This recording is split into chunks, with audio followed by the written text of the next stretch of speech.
একজন মা চাইলেই তার সন্তানের জীবন বদলে দিতে পারেন। আজ শুনব এমন একটি সত্য ঘটনা, এমন একটি মায়ের কথা, এমন একটি মায়ের কাহিনী যা সারা দুনিয়াকে বদলে দিয়েছিল। তিনি আর কেউ নন, তিনি হলেন টমাস আলভা এডিসনের মা। ছেলেটি নাকি খুব বোকা ছিল, স্কুলে দুষ্টামি করত, পড়াশোনায় অমনোযোগী ছিল।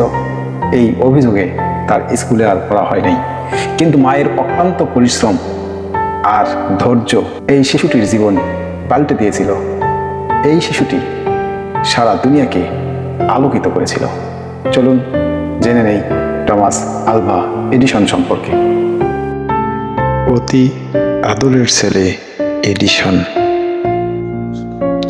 ছোটবেলা থেকেই খুব কৌতূহলী ছিলেন।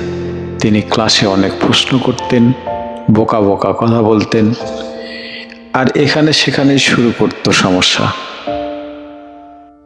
একদিন স্কুলে তার শিক্ষিকা মাকে ডেকে নিয়ে একটি চিঠি ধরাই দিল হাতে। চিঠিতে লেখা ছিল, আপনার ছেলেকে আমরা আর স্কুলে রাখতে পারছি না, কারণ আপনার ছেলে আমাদের স্কুলের উপযুক্ত নয়। মায়ের কাছে প্রশ্ন করলেন, চিঠিতে কি লেখা আছে? মা বলল, তুমি এত ভালো স্টুডেন্ট যে ওই স্কুলে তোমাকে পড়ানোর মতো কারো যোগ্যতা নেই। চিঠি পড়ে মা ভেঙে পড়েননি। তিনি বললেন, তুমি অযোগ্য নও, এই স্কুলটাই তোমার যোগ্য নয়। এরপর মা নিজের ছেলেকে পড়াতে শুরু করলেন, প্রশ্ন করতে দিলেন, ভাবতে শেখালেন, ভয় দূর করে দিলেন। তিনি এমন কিছু করলেন, এমন কিছু ভাবলেন যে সারা দুনিয়া যেন সেই শিক্ষা না পায়, সেই শিক্ষা দেওয়ার চেষ্টা করলেন।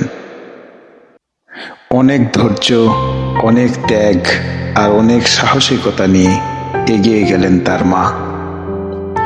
এডিসনও কৌতূহলী এবং বিভিন্নভাবে বিভিন্ন কাজে মনোযোগী হলেন, বিভিন্ন গবেষণা শুরু করলেন। তার এই গবেষণা একদিন তাকে সফলতার দ্বার প্রান্তে নিয়ে গেল। এডিসন আবিষ্কার করলেন বৈদ্যুতিক বাতি। এই বাতি সারা দুনিয়াকে আলোকিত করে দিল।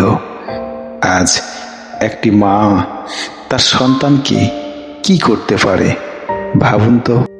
আসুন আমরা সকল মা আমাদের সন্তানের প্রতি যত্নবান হই।